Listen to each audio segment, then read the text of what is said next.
Huh? No, we're good. I'm good. Hey, so what can you tell us about this gun? A couple things. Yes. This weapon sitting before you is the MG42. Maschinengewehr 42, as is in German. It got the infamous title Hitler's Buzzsaw. The reason behind that is if you were hit with this weapon, you weren't ever just hit once. You were probably hit a half dozen times or more, and it does quite literally have the power of cutting a man in half.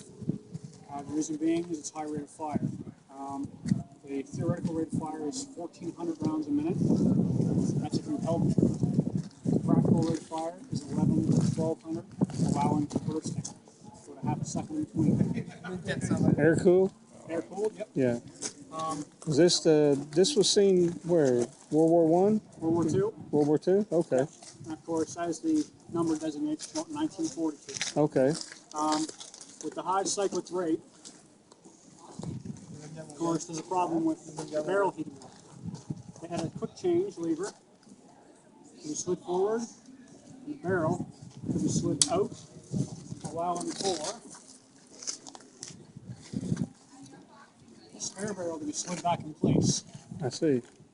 The idea is, of course, an experienced crew will keep rotating through barrels, allowing the one that they just removed to cool, while the one that has been cooled is back in the gun. An experienced crew should be able to change a barrel in about 18 seconds under fire. That's very interesting. Thank you, sir. Welcome. Tell me a little bit about your uniform. I'm assuming it's German? Yes. I am a member of the 116th Panzer Grenadier Division. Panzer Grenadier is just a fancy term for motorized or mechanized infantry. Okay. This is a mid-war 42 pattern uniform. The wool, of course, is much less for its quality rather than early war wool. So they started mixing a lot of raw plant fibers in the wool. It's very, very coarse. One misconception a lot of people have is that Germans wore gray. Well, they sort of did.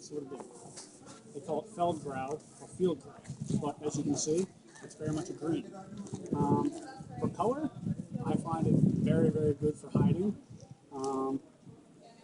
I find it almost it reacts very well to light. If you're in a place of shadows, you're very shadowy. If you're in a place of light, it shows up the light. But again, it's very, very good, even camouflage, even just in plain color.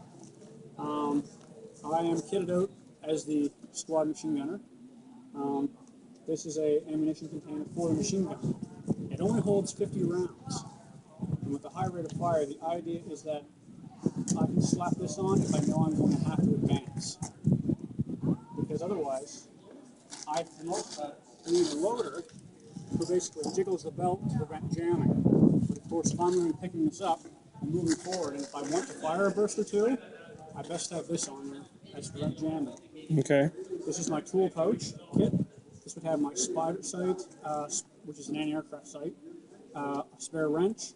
This little thing here is all I have to change the hot barrel. The original one was made of asbestos. This, of course, is not asbestos.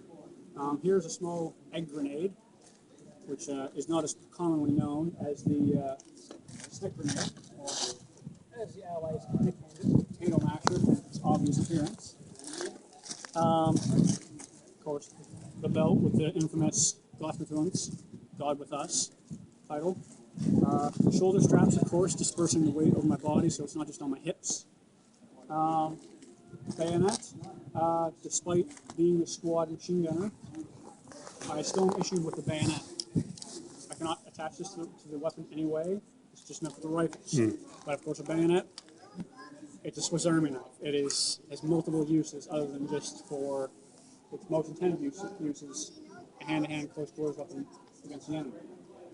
On my back, on a belt, I have my bread bag, which is where I carry my rations, of course. Any spare things, a pair of socks, an extra shirt if I can shove it in there.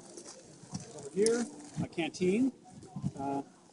Same style as the World War I one, of course, felt covered. The idea is that you can dip it in the river after you filled it, and it perspires almost like a human, and it keeps the water cooler that way. And also, because the container is metal, it protects it against sudden impacts of the wood for better, so you can crack it.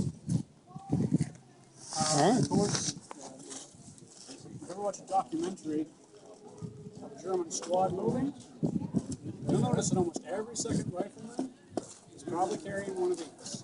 That spare hand, a spare neck, a soldier is carrying one of these, perhaps two 50-round belts around their neck over the shoulders. Anything to keep the ammo supply to this. His German doctrine, which is backwards from almost every other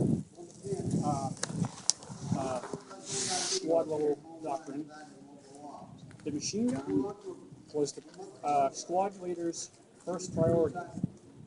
When his squad would engage an enemy unit, his first job or his first objective, deploy your machine gun.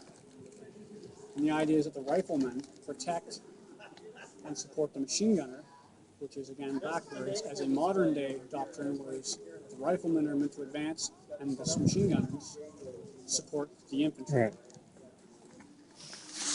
Well, thank you.